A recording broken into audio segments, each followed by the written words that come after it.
Halftime Rants. It's your guy Mike. There's.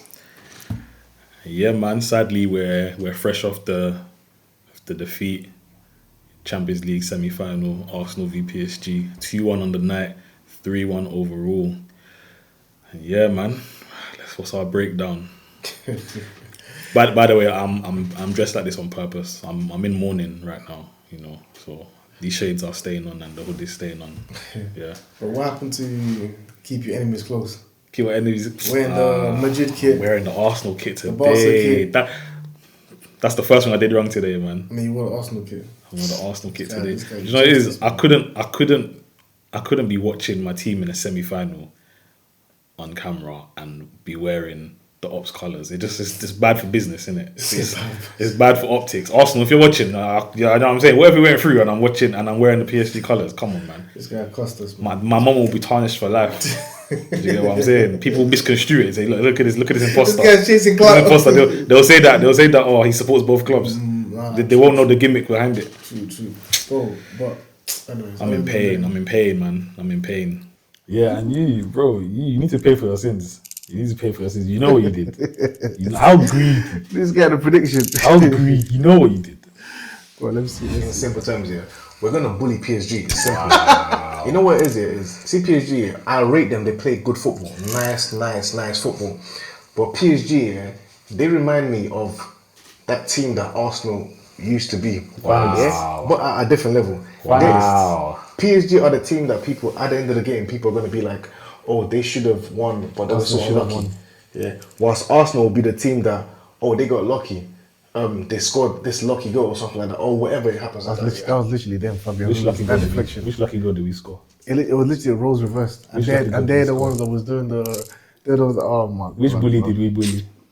Well, this game here, to me, like in all honesty, yeah, you see the first leg, yeah, how the first leg started, yeah, because I watched it back this afternoon.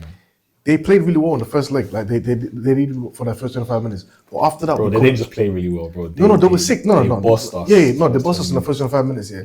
But after that, yeah, from 25 minutes until like maybe let's say around 7 minutes, yeah, we were way better than them. We were better, not way better, like, but we weren't taking our chances. We controlled the game and they were defending. Even after the game, yeah, like their manager Enrique and Vitinha came out and said that they had to defend, that they had to suffer for a little bit because of how we played. Compared to how they played against Liverpool, where they completely dominated the game. Story of the game, we couldn't score, man. But the issue is, but then you take that into the second leg, yeah, and then we start controlling the first 25 minutes of the game. Yeah, and then what happens? We have no attackers to take our chances. I was so shocked at the early pressure we put them under. I was thinking, well, part of the prance, and we're just all over them. 70-something% possession, just wave after wave. We're just getting the ball into the box. But there was something in the back of my mind that said, if we don't score, if we don't capitalize on this early pressure, is it going to be a waste? Is it going to be a waste? And look what happened, man. We literally, we put so much pressure on them, yeah. The intensity was so high, and we were pressuring them in every situation that they couldn't concentrate. And we were trying to get them to because you see when you apply pressure on teams from every angle in open play, from set pieces, even the front, you could see what the mindset was in the game was that with every position of the ball, anytime we had the ball, just use it to apply pressure, because that's why even the throw in, we kept pumping into the box like it was a corner, and we nearly scored from that. Rice should have taken that chance though, man. Rice should have taken his chance. Rice should have taken that chance. I don't know. I'm not sure if he tries to guide the ball into the net or if he just gets his bearings incorrect. I'm not too sure, but it was a sitter, man. And a player of Rice's quality, he should be heading that in. But what you have to do is just head it back to the direction, you see sometimes when people try to head the ball to like an angle or like the bottom side, you should just head it straight back to where it came from, and that would have went in. Simple, that would have been done. So frustrating. And then Marcelli had the chance again from, was it from a throw in as well again, isn't it? To be fair with that one, it was a loose ball in the box from, I think it was a throw. But he hit that straight at the keeper though. Yeah. He hit that straight at the keeper. Yeah. He hit that straight at the keeper rather than hit like an angle or something. Donnarumma, he makes a point blank save and I just, I can't really fault Martinelli for that. Odegaard's shot as well, that was, near post. It was a good strike and just even better saves. He just picked the wrong day for me to have a world-class game. Bro, he's such a bozo as well, a lot of the time. That's the thing that kills me like Donnarumma. But to be fair to him, even in the Liverpool tie as well, yeah, I was thinking he'll make mistakes as well. But the same thing, to be fair to him, he's performed well. Even the commentators were saying that in the league, he's made a lot of mistakes. but in the Champions League, he's actually been really good this season. He's been very decisive. Yeah, he's been very decisive in the Champions League this season, which obviously in the end paid off for them. But I didn't think he'll perform this well. Yeah. Because you were saying about Raya, like some of the chances that they had because of his height, he's not able to save certain things. But look how Donnarumma was able to stretch both in the first leg and the second leg. And get some of these saves, yeah. He definitely made a difference to the tie, Donnarumma. Because that Hakimi goal, yeah, if that was the other way around, I think Donnarumma could have got a hand to that. I think Donnarumma gets a hand to it, yeah. Nah, that was just terrible, man. That was terrible. And then obviously after our wave of attack, where we didn't take our chances, which is what we've been saying for like how many years Arteta's been here? 5 years now, and this guy's prioritizing like defensive players and physicality over technical quality and attacking players. In the end, look at what happened. We finally reached the highest stage, and we don't have the attackers to be able to take advantage of the situation. Like at the end of the day, you have to put on Arteta because, like, think about everything that's happened. He's been here 5 years. Since what was it? 2019. He came in January or something like that. You know? And I think he's only signed like 4 attackers in the whole time that he's been here.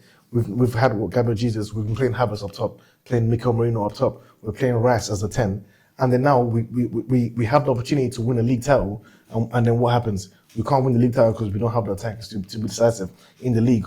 We flop the league that we've been chasing for 2 seasons in a row. We flop it. Then we finally reach a Champions League final, semi-finals in 16 years, and we don't have the attackers to take the chances as well. Like, everything that he's done has eventually ended up costing him in the end. Like, you end up prioritizing the wrong things. I was saying this to a few of my friends the other day, actually. I said, I praise Arteta this season for finding some unorthodox solutions to problems that he helped create. Yeah, of course. He has found some solutions this season, but ultimately he's also been part of the problem. Yeah. Because like you see what you're saying now, yeah.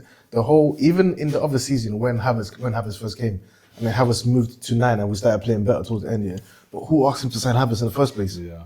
You get, because what you signed Havertz didn't work in midfield. You eventually moved him up top because Gabriel Jesus got injured. But you're the one who signed Havertz when we could have replaced Xhaka properly. He ends up signing Havertz. You know what? Let's leave the autopsy of Arteta for a minute. Let's go back to the game. The first goal, you know, let's deconstruct that. It was just, how was that one? That was Fabian Ruiz. Fabian Ruiz, isn't it? From the free kick. I mean, I think Rice gave away what the set piece on the side, didn't it? Yeah.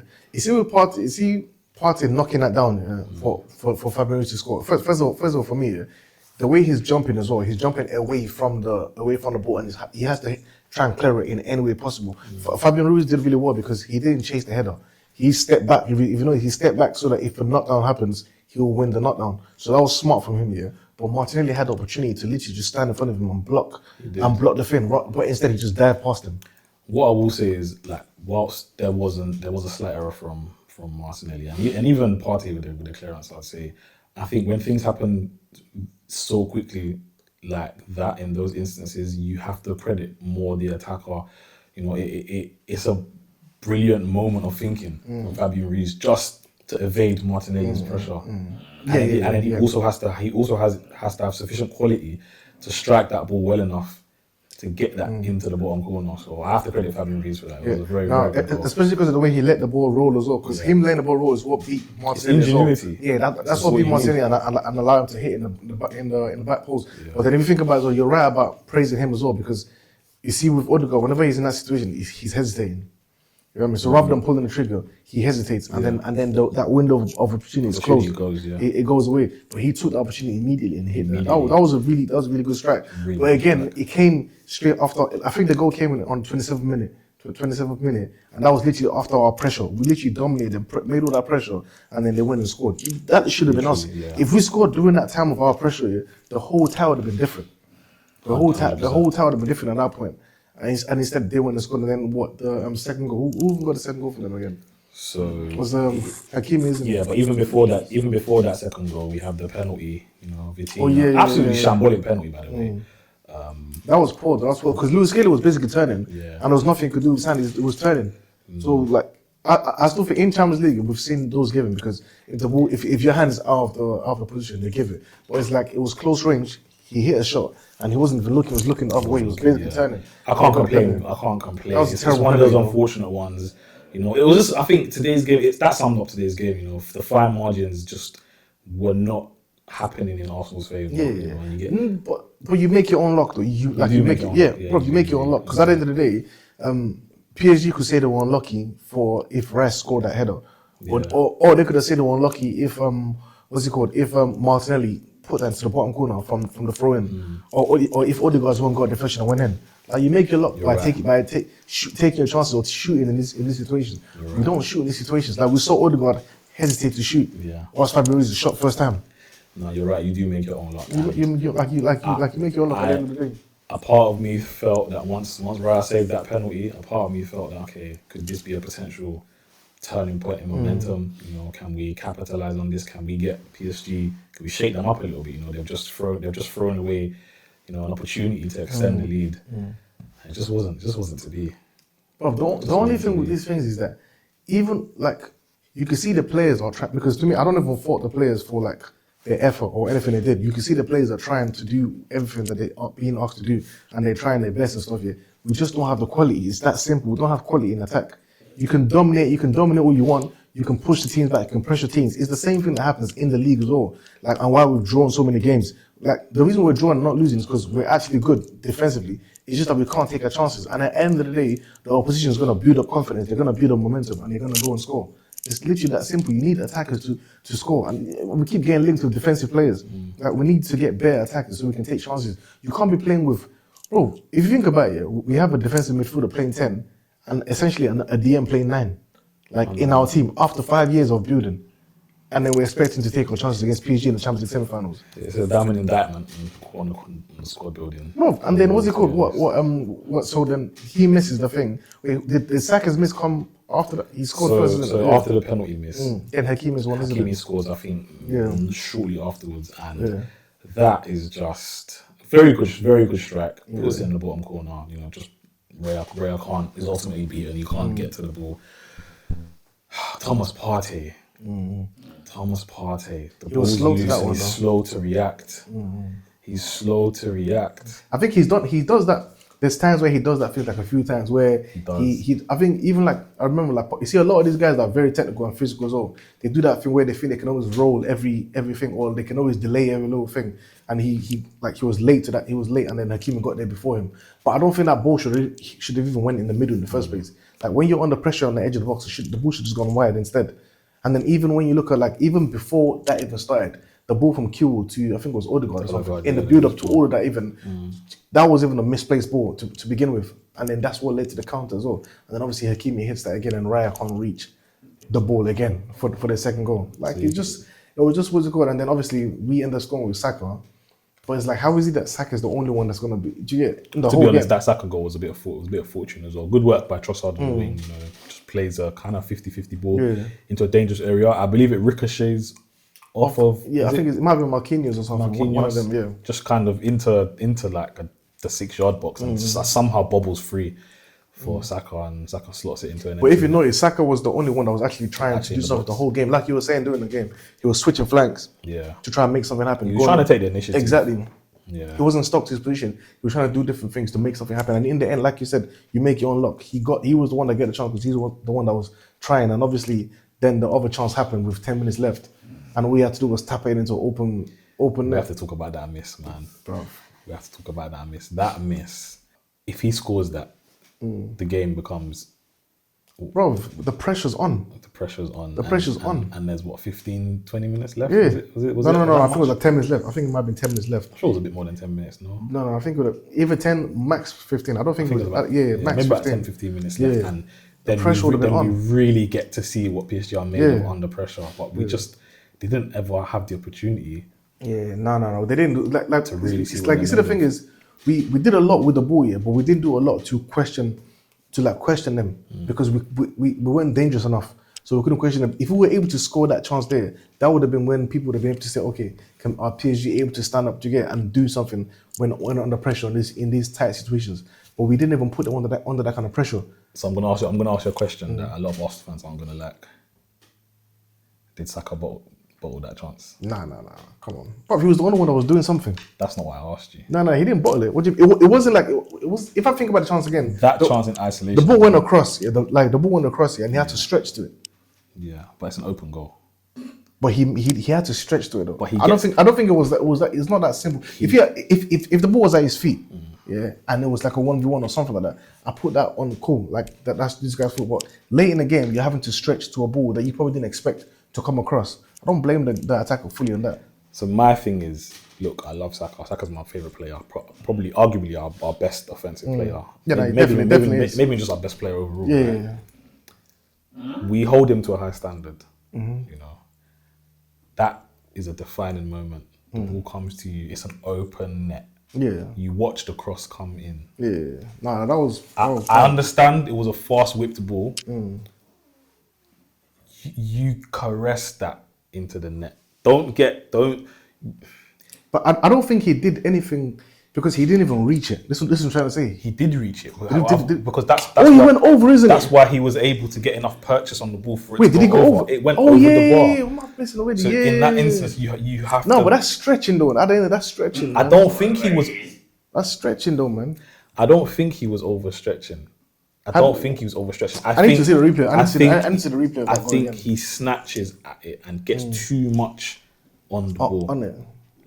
It's one of them ones where it requires a deft touch to get it in. But I see quality attacking players. I'm not just tuck it in. You caress the ball into the net. Yeah, you guide it. You use the ball speed to guide it in. Yeah, of course. You know? And I think, and look, I'm not even doing a disservice to Saka because I think he'll be disappointed in himself with missing that chance. No, of course. That's even with a penalty. When people were trying to make excuses for the penalty, I wouldn't make excuses for him because at the end of the day, like missing a penalty or missing a clear-cut chance doesn't define what he is as a player overall. No, I'm not saying that. Yeah, exactly. So I wouldn't. But and I would probably need to see the replay again here. But I feel like he was stretching. I don't think it was that clean of an opportunity, unless maybe he like you said, he put himself too much and put too much on the ball. Then cool, then that's it. I would have to see the replay again. But even then, that was like late, like after the first 5 minutes, we didn't create that many chances anyway. We didn't. You get it? So it's like the little chances that we did get twice fell to Saka both times. Like we barely got any chances, and nobody else was doing anything like significant the whole game. You know what I mean? So it's like I'm not gonna blame the one guy who was actually able to even do something about it. You know what I mean? Like, so I didn't blame him too much. But to me, if you look at Odegaard, for example, terrible performance, man. The guy was terrible, both legs. So with Odegaard today, it's hard for me to say he was terrible. I don't think he was terrible in terms of his actions. I just think he's the kind of player where in games like this, what he brings is largely ineffective. Bro, at the end of the day, if you look at what Odegaard is, is as a player, he's a player that plays in very little spaces. Yeah. Do you get it? So he's playing in that little pocket on the right side next to Saka, and he's only occupying that space. But at the end of the day, when you think about how he's playing, he's not even really affecting the game effectively. You know what I mean? Because if you look at like physical games, for example, like games that like end to end, he doesn't have much about him to even be able to affect those games. He can't play end to end transition game. Yeah. He doesn't have the final ball to be decisive in those games as well. So all he's really doing is just a player that's playing a very small pocket, playing one, two passes with the right back or with Saka, and just maybe once or twice, if he gets a cutback, he takes a shot, which he hasn't really even been good at taking a shot this season. There's just not enough that he's able to do, especially when you think about the fact that we're playing with two defensive mids in Rice and Partey, for him to be our 10. Like, people criticize Bruno Fernandes a lot, and things like that, about how he is possibly the cause for how United's midfield isn't like effective, because obviously he's a Hollywood passer. We constantly play like a final ball. But at the end of the day, if we had a Bruno Fernandes in our team ahead of Odegaard, that's the kind of player that can make a difference. Like, what's the point of having inverted fullbacks coming into midfield, helping your build-up play like Lewis Skelly, Timber, if the midfielders themselves aren't very offensive? So what's the point of having the fullbacks coming inside? You know what I mean? I feel like Odegaard to me is just not offering enough offensively. Like, he was good. It's the same with Gabriel Jesus and Zinchenko. Those three, they came at a time when the floor was very low. You get, like, we were struggling and we needed to like build ourselves back up. That's when Odegaard came. That's when Zinchenko came and Gabriel Jesus came. But bro, we've passed that level already. We're above that level. We don't need them anymore. Like, I rate Odegaard as he's a good player. I don't think he's a terrible player. He's a good squad player. But for me, unless we're ready to put him on the bench and not be, because I don't think he's the captain. It's going to be hard to bench him or take the armband off. I don't really care about who holds the armband or anything like that. But if your captain's on the bench, it's going to be a problem. Do you get it? So unless we're ready to do something about that, it's either he has to go or he's just going to have to accept the bench. Because for me, that can't be your attacking midfielder, especially when a coach is playing such a defensive setup. That's just my thing with Odegaard. He don't offer enough. He don't offer enough. Right, we've spoken a lot about certain individuals. You know, let's speak about PSG. And what do you make of them today? Well, for me, obviously, I was talking about bullying them and shit. I was talking about bullying them and stuff, yeah, bro. To be fair, to be fair, I underrated PSG badly. I didn't think that they could defend that well. Honestly, I didn't think, like, they impressed me so much, especially after watching them back again today before this game. Like, because in my mind, I think I was so annoyed at the game that I was thinking they dominated the whole game. They actually didn't dominate the whole first leg. They were just able to defend really well as a team. That Vitinha, all three of them, they were just able to really dominate, defend, keep control of the game. Literally, that's what they were able to do in the first leg, and they brought that into the second leg. And even when we were on top in the second leg for the first 25 minutes, they were still so compact. Do you get? I thought that we'll be able to break them down. Do you get? We'll have more legs in midfield, we'll be able to bypass them. But that team can really defend. If you look at Vitinha, for example, compared to Odegaard, see that chance where he got the ball on the right hand side, was going past players by the byline. And they got into the box. Quality footwork. Bro, that's just another guy that's not an offensive player like Odegaard. He's just a centre mid. He's not like an attacking mid, he's a centre mid. But he's able to carry the ball. He's still able to show some physicality that in an end-to-end game, he has the legs to mobilise and carry the ball. Bro, Odegaard can't carry the ball. Do you get it? And PSG, for me, they showed me a lot. They can defend. Obviously, we already knew they could attack already, but I didn't know they could defend this well and be able to control the game without the ball. And that, for me, was just enough for me to say that they obviously deserve what they got in the end. So for me, over both legs, I think each individual in that PSG midfield showed their worth. Yeah. You know, in the first leg, you had Joao Neves. Mate, he was exceptional at winning the ball back. Yeah. Exceptional at, you know, just breaking down Arsenal attacks right in the last line. You know, and he I would say he wasn't as good today as he was in the first leg, but you know, he still worked hard. You know, wasn't really wasteful in possession. And overall, just a solid game. Vitinha over both legs, I think, is just on the ball. He's what I want Odegaard to be doing in my midfield.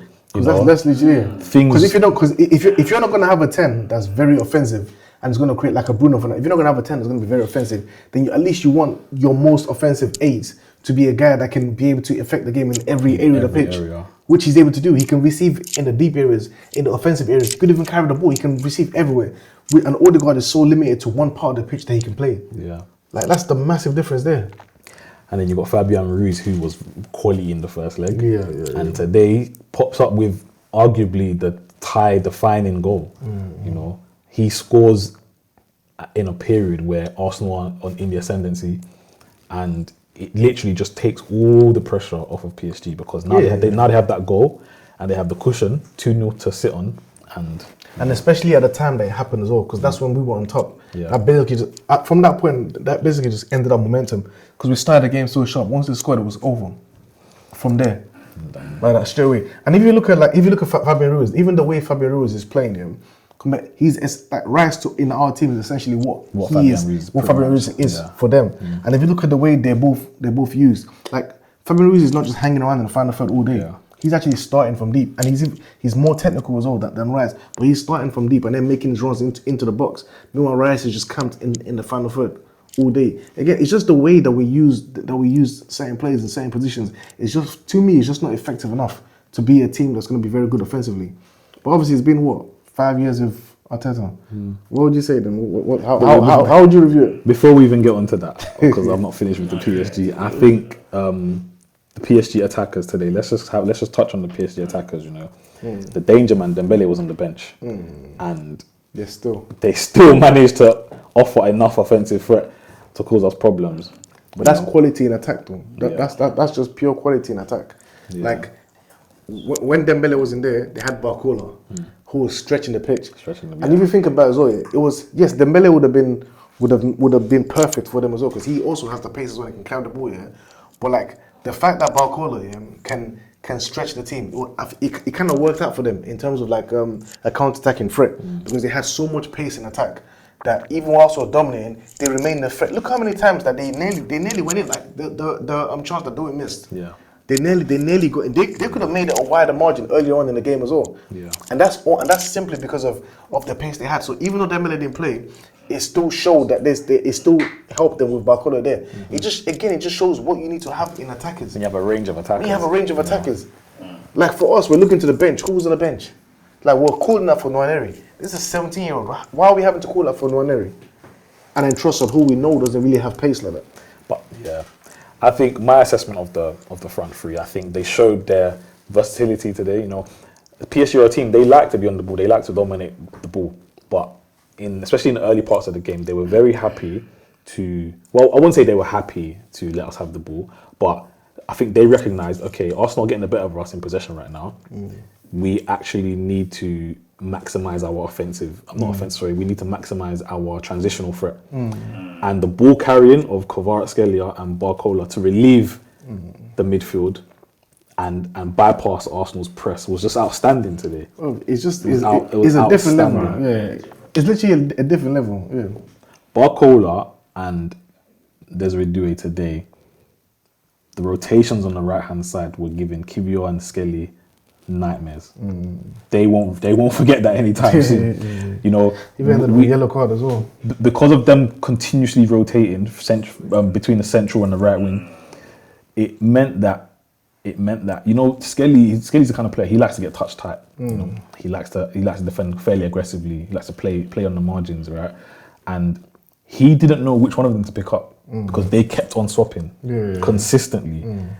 And him not being able to man mark meant he had to mark zonally, because he's also wary that I can't leave these two having a run on Kiwior, because we know you can't expose Kiwior like that. Yeah, physically. Yeah. So I would say defensively we definitely missed Gabriel today, and massively. And that front three just they massively. I think we definitely missed Gabriel. Yeah, but I think even with Gabriel in the team, our main issues still wasn't going to be resolved, because it was in attack.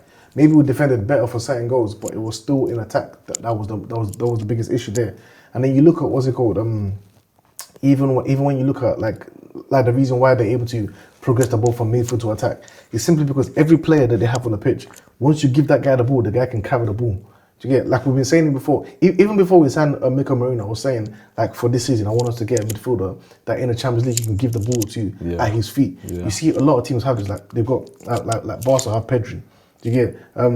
PSG have Vitinha. Real Madrid used to have Modric or Cruz. Like all these kind of players that you can put the ball at their feet and you can be like, cool, like when we're under pressure, hey, hold the ball and help us circulate the ball around. Or even the fact that they have players that if you give the ball to their fullbacks can carry the ball. Their attackers can carry the ball, their midfielders can carry the ball. Meanwhile, for us, you have players that look at that chance, look at that situation that Rice got the ball. Rather than turning this way, he plays it back in defense. It's simply because we have certain players that are just not. They're just not good enough in tight areas. They're not good enough on the ball. They're not good enough technically. They're not good enough to carry the ball in these little tight areas. Like Rice, for me, is a guy that should be receiving the ball from behind the ball and progressing the ball. Yes, you can make late runs. Like Fabian Ruiz was making late runs. He didn't need to stand in the final third for him to score a goal in this game. He didn't need to. You can do whatever you can do from behind the ball and arrive in the box. But it's like, you see what I'm trying to say? But then you have certain players but once you put these players in the final third, it affects the whole system, because you haven't defensive players have the pitch that aren't technical enough, can't hold the ball. They are able to. They felt like, you see how you said they were comfortable to have to defend. They're comfortable because when they do get the ball back, it's not a struggle for them to get out. Yeah. Because they can give the ball to anybody and they can get out. They can get out of our press. It's not the same with us. So that was a terrible game. It was a terrible game. Uncomfortable conversations, man. Where do we go from here? Bro, Arteta, man. Arteta, 5 years.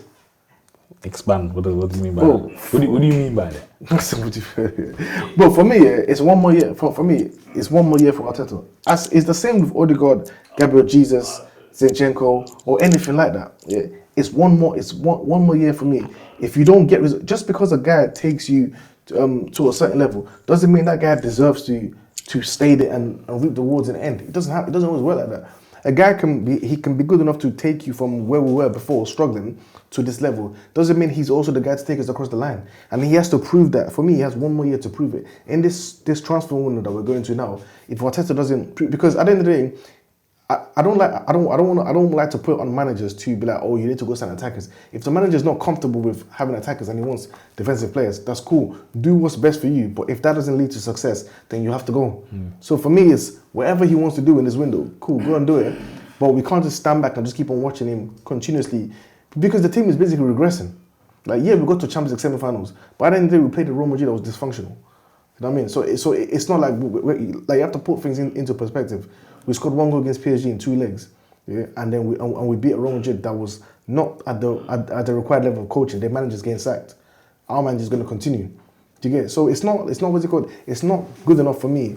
Like the league, for example, we chased the league for so long, chased Man City for so long, and then handed the title to Liverpool. Then we got Champions League 7. This is the best opportunity to win a Champions League, to win the Champions League trophy. The best opportunity to win it.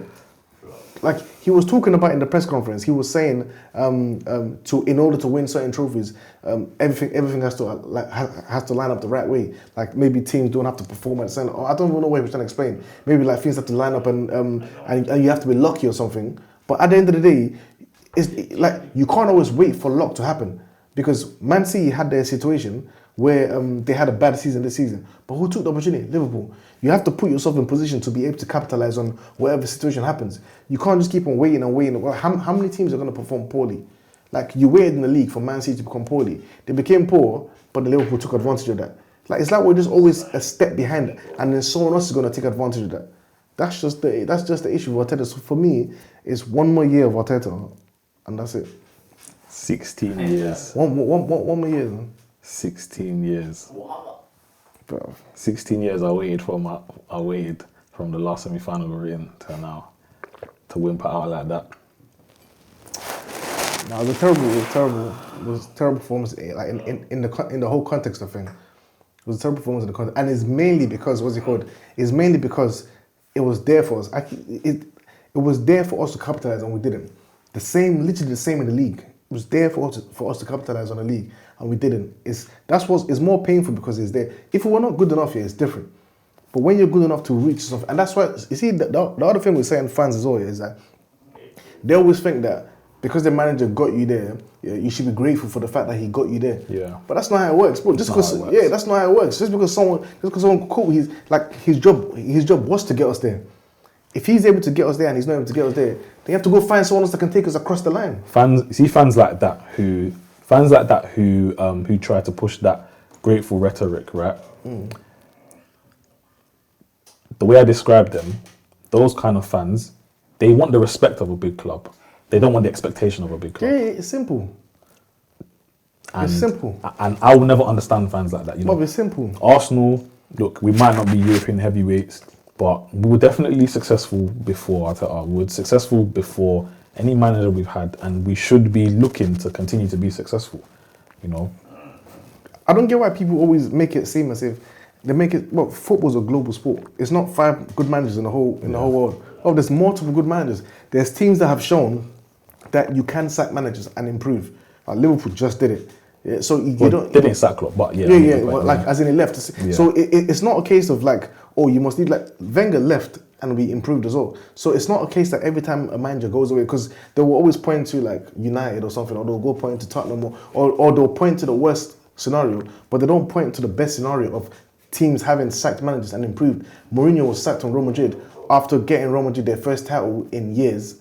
In years, their first Copa in years, their first Champions League semi-finals in years. If you remember Real Madrid before Mourinho, they were getting knocked out in the round of 16, like consistently. Round of 16, quarterfinals, round of 16.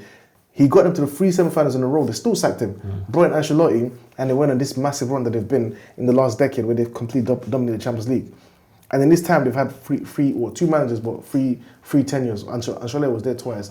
Zidane in between. And Ancelotti is going to go again. But they're not going to keep Ancelotti just because of nostalgia and be like, oh, he got us the Champions League, let's keep him. It's the same thing like you're saying about the fans. The fans, if you want us to win and you want us to be a big club, you have to have big expectations. If the manager don't perform, that's it.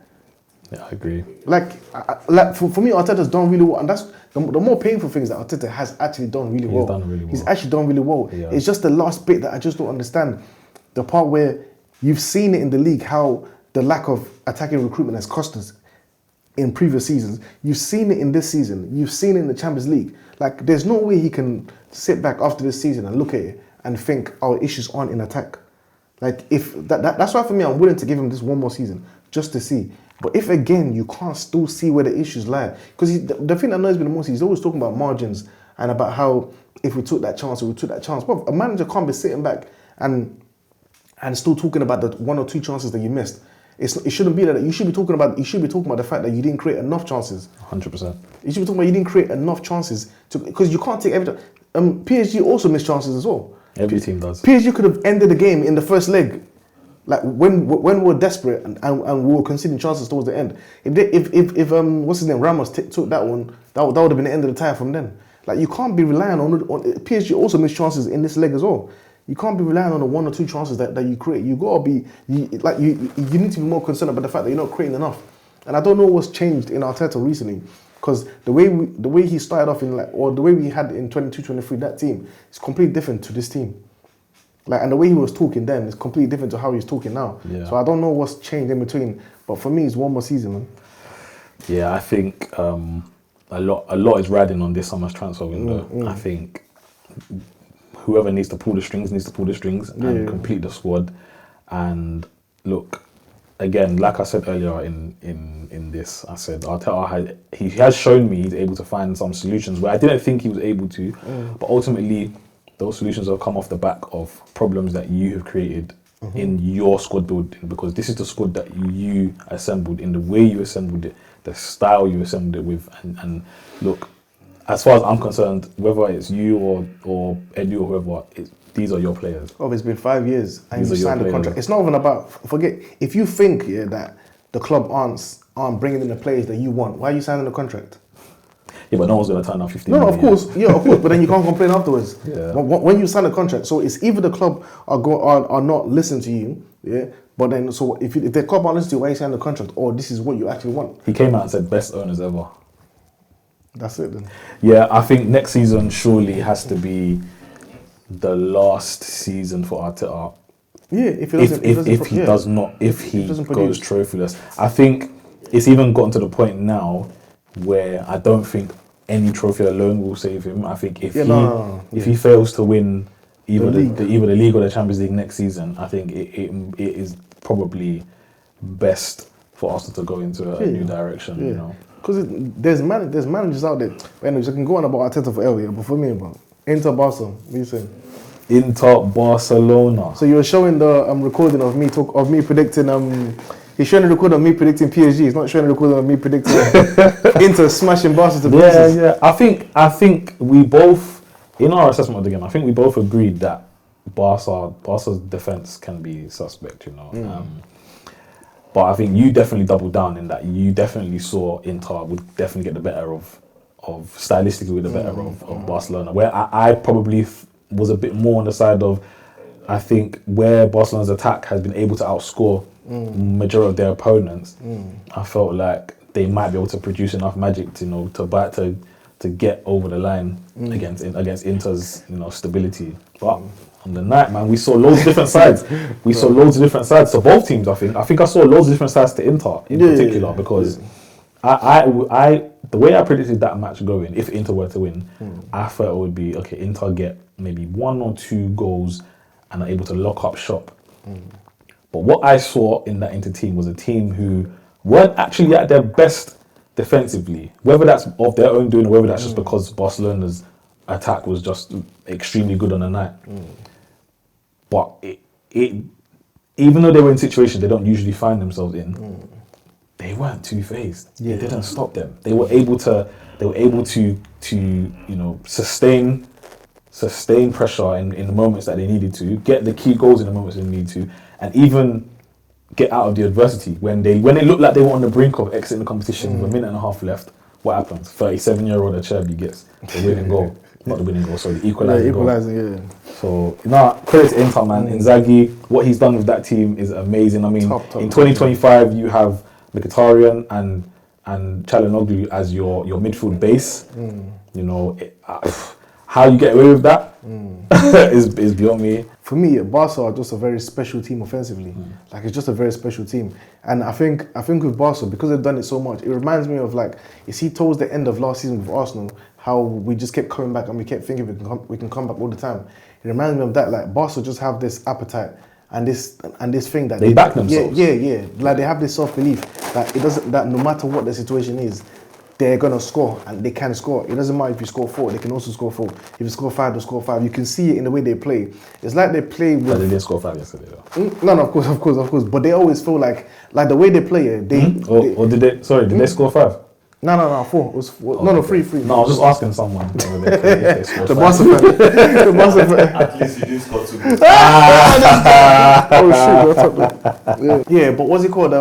But like for me, I feel they just have this insane self-belief that offensively they can just do it. Like if you can see it with Yamal, even, do you get it? Like just the way he plays, the way they play as a team. Rafinha, like look at Rafinha, the way the places Rafinha takes shots from, all these kind of things. Like they just think they can do whatever and they're gonna score. So I think that alone, and I think Inter came up against a very special attack, because Inter, to me, they're not that bad defensively. I think they just played a very special offensive team, a team that gives up defensive things for offensive gains.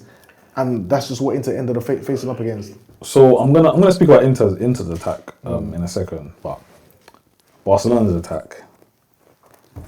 Lamine Yamal. This kid, Special. where does he rank in the world right now? Special. Because I need that confession now. because it's irritating me to say He's special. Lamine Yamal. I think he's definitely the most. No, I want to say, I don't say definitely, but No, he is. right wingers in the world, I think he's the most talented, and I don't even think it comes close. You can say whatever. I think he's definitely talented. Yeah, I think Yamal is probably is the most talented. Because I think when we had a conversation about Yamal and Saka, I was saying I feel like Yamal, in terms of like ball manipulation, Yamal is more talented. Yamal's clear. Yeah, than Saka. That's clear, because you can see it in the way he's able to create separation, like from players, and he's able to create like an inch of space to release the ball. Like Saka's not really able to do that again. But you could also say, like you were also arguing about how it's also depending on the team as well. Like Saka's playing in a team where you're able to double him. Yamal is not. If you put Yamal on Arsenal and he's being doubled up, would he be able to do the same thing? But at the same time, you could then also argue that Yamal has better ball manipulation than Saka as well to create that inch of space. So it's a very tight one. But after watching that game, it did come to mind, because like after watching the game, I did think to myself that Yamal this guy's gonna win a Ballon d'Or one day. After watching that game, What I saw against Inter. So just to put into context, prior to the Barcelona games, Inter had conceded 3 goals in the Champions League. That's mad. They only conceded 3 goals in the Champions League. That's mad. What I was seeing Yamal do to these seasoned veterans, these guys who they celebrate they bang each other's heads together, pause, when they win a last-ditch tackle. That's how passionate they are about defending. What I was seeing Yamal do to these individuals, It's crazy, man. Nah, he's too cold, man. I don't know if it was PG. He's too cold. PG. I don't know if it was PG, because he was putting men on the floor, left, right, and center. Bro. You know, and it was almost like every single time he got the ball, it looked as if something was going to happen. His ball manipulation for me is special. It's almost irritating to watch if you're not a Barcelona fan, because I'm seeing him go into 50-50s, get tackled, and still evade it. the challenge with the ball In the last second. and that's something I've not seen. I've not seen since Neymar. I've not seen since Messi, since Hazard, since Neymar. I've not seen, like, he has this level. I'll put Messi in the own category, but the other guys I've just mentioned, he's amongst them when it comes to ball manipulation. And something that I learned about him as well is that his eye for a pass is very, very high level. He has an excellent passing range. None of this should be happening at age 17. At that age, at that age. I think Saka said it himself. He said it doesn't make sense. It doesn't happen. Yeah, Saka said it doesn't happen. Bro, the guy is just special, man. He's a talented player. For me, he's like I said, I think he's going to win a Ballon d'Or one day. He's just too good. He's too special. Yeah. Another thing that he showed in that game as well is, I think he might have played the whole 120 minutes. Yeah, he did, I think he played the whole 120 minutes. He did, isn't it? And towards the end of the game, he was still creating chances in that game, still getting shots off. He was. So he's still having the engine to play in a very difficult game like that. Still had the engine towards the end of the game. The guy is crazy. On that note though, because I'm all about the balance. I'm all about the balance. Yeah. Look, Yamal, hold that L. Yeah, hold that L. You can't win them all. You know, you've done your thing. You know, but you can't win them all, bro. So taste that pain, enjoy it, savor it. You know, let it mold you. If that's what you want to do. Did Yamal bottle it at the end? I'm using bottle a lot. Did he bottle it at the end? He had that chance before Inter's equaliser, 1-on-1, and he hits it straight at the keeper. Can we say that he bottled it? I need to see the chance clearly again. I don't think there was a shot that I can remember from Yamal that was bottled. You don't remember? He's played into space, 1v1, and he sort of toe pokes it straight at the keeper. Keeper comes out and toe pokes it. I don't know why I can't remember. I don't know why I can't remember the chance clearly, but I don't think it was a ball. Maybe. Hey, man. Maybe you mishit it. Hey man, I'm just asking the questions, man.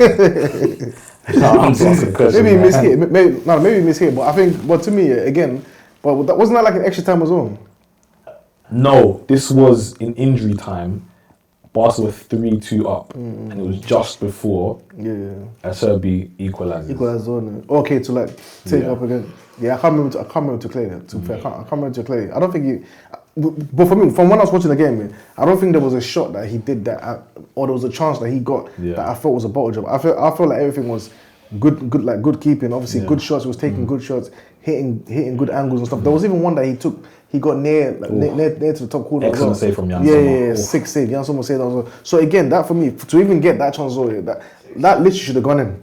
Do you get it? That should have gone in. So like, I don't think he bought anything. I just think Inter was just crazy. In actuality, I say that tongue in cheek, but every positive thing Barcelona did offensively was coming through your mouth. So yeah, of course. Every time he got the ball, he was able to make something happen. You're human. You're allowed to miss a chance because what he was doing like throughout the night, throughout 90 minutes, you know. So.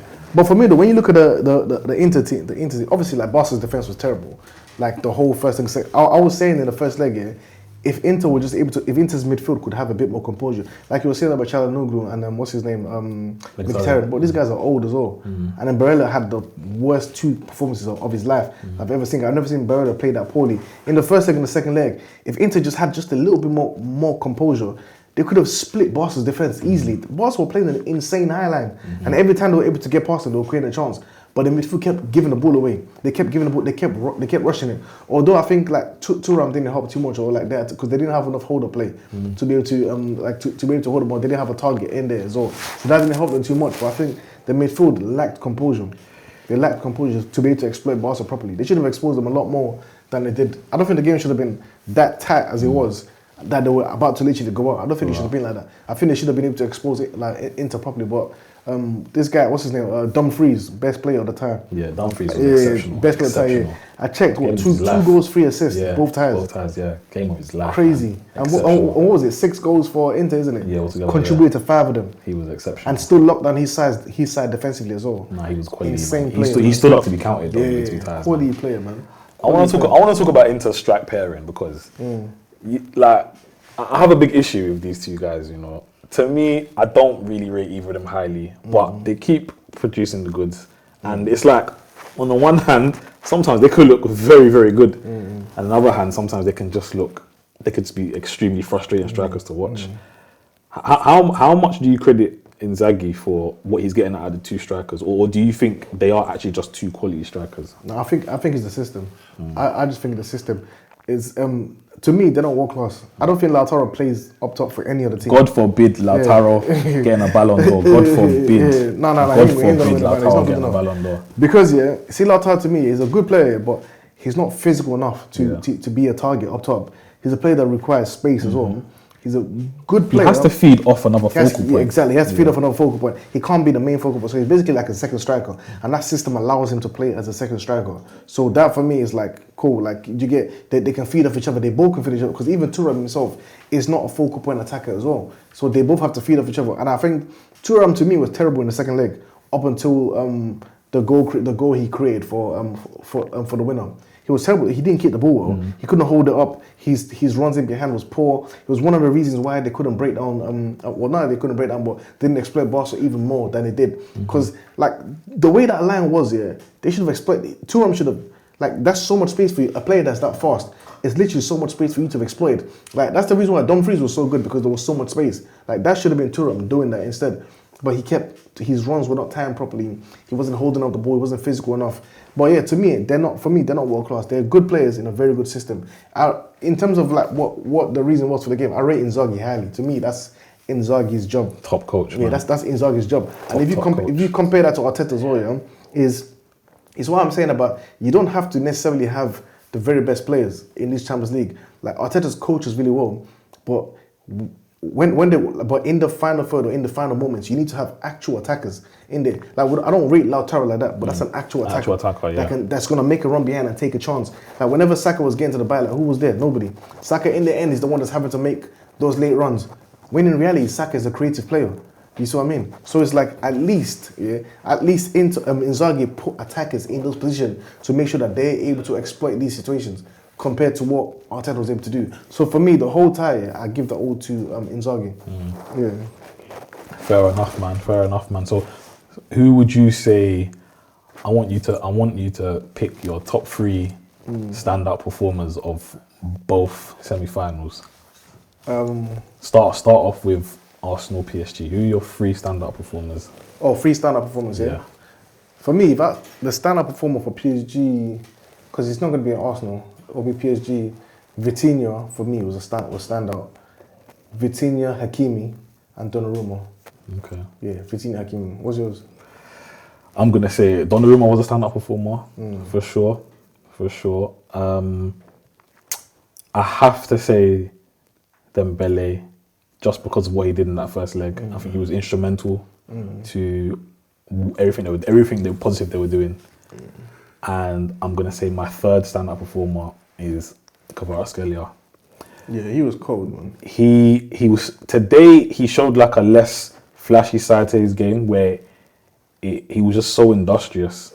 He worked hard, defended well, tracked back, and these are things that you don't really associate with his game. But yeah. No, I think it's true to be, because I named Donnarumma, Vitinha, and Hakimi. Yeah. I could have named any of the attackers as well. So I could have named any of the attackers and put them there. But I think I put Donnarumma just because, bro, the guy made game-changing saves. Like that's why I put him in there. And then I put Hakimi because, especially in that second leg, the guy was dominant. He was dominant on that side. He was just dominant on that side, getting forward. Everything he was doing, it was just a massive threat. And the fact that he came up with that goal as well, that was a game-deciding goal right there, tie-deciding goal. And then Vitinha for me, it was just like that midfield. Because I keep saying when I watch that first leg back again, I gave them so much credit, and he was the one that's leading that midfield. He was the one that's leading that midfield. The fact that he was able to, like, 1 minute he's receiving the ball in their half defending, next minute he's receiving the ball in the final third, and he's just so comfortable everywhere. That's also I get that. But you can also give it to any of the attackers. For the second tie with the Inter Barça, like, for me, I rated Bastoni highly in that game. Bastoni to me, quality. Very good. Very good. Quality defender. Very, very good. Both defensively and on the ball as well. Like quality defender. Like especially because he's playing on the side of Yamal as well. And the thing with that, where I also give more credit as well, is that he didn't look to himself and say, oh, because Yamal's being so threatened here, let me sit back and and stay back and just be defensive. He was still making runs into the final third. And it's not just like the way he plays, he will still attack. He's still attacking the box from that side as well. Still carrying the ball, still defending the ball, still passing. Bastoni was top in that game. Another player that I'll put in there, possibly, it's hard because I don't even think Lautaro and Thuram played really well. I don't think I don't think they played well. I'll go with Yamal as well. Yamal was special in both ties. Yamal was special in both ties. And then after that, I could probably go with Jan Sommer. I was gonna say. I think he made a key save in that second leg. I'll go with him. Yeah. So for me, my 3 guys, similar to yours actually. Jan Sommer. I think Jan Sommer was exceptional. Insane I think in that second leg. He pulled off saves that like I felt. I almost was ready to see the net whistle. I think there was even one. There was one. Yeah, I think there was one save here that I think should have been a goal, but I can't remember. I can't remember who took it. It might have been Danny Olmo. I can't remember, but whoever took it did hit it or it might have been Ferran Torres. I can't remember, but they did hit it straight to him. But the fact that he even got into that position to recover, to like make himself big and block that out, he made some absolutely quality saves over both times. So Jan Sommer was definitely one of my standout performers. Lamine Yamal, we've spoken about him already. He was exceptional.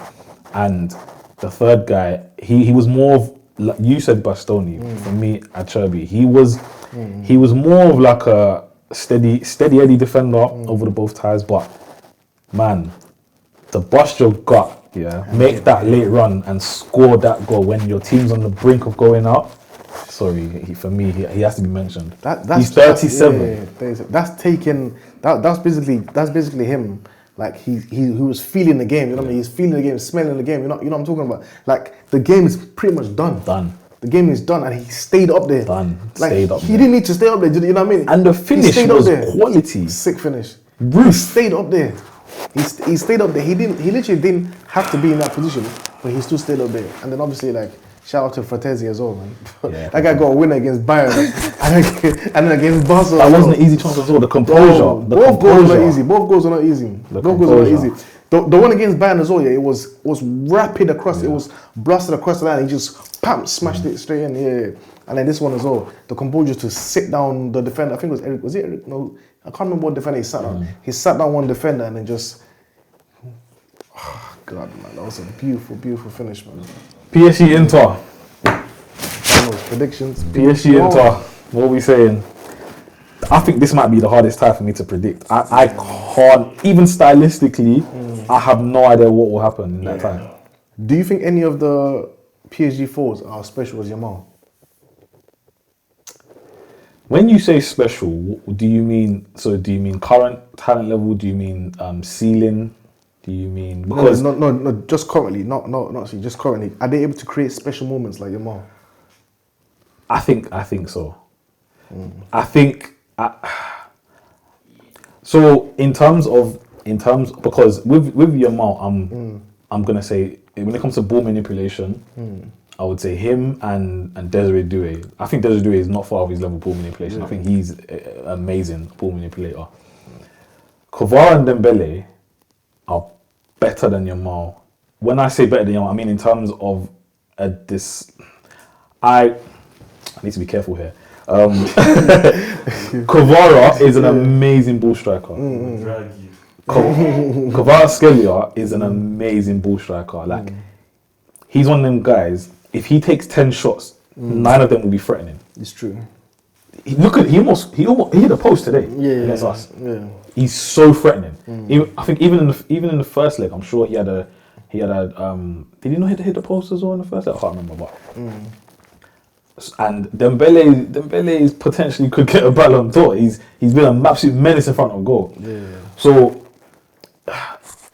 Yamal is a stand-up guy in terms of maybe the ability to regularly isolate a man and beat his man. But these guys are world-class players in their own right in terms of what they bring to the table. Yeah, the only reason I was asking that is because to me, Inter's defense is not as bad as it looked against Barca. That's not like, and I think the key to that was Yamal. I think to do that against, like, look at Rafinha's goal even. That's a special goal. Yeah.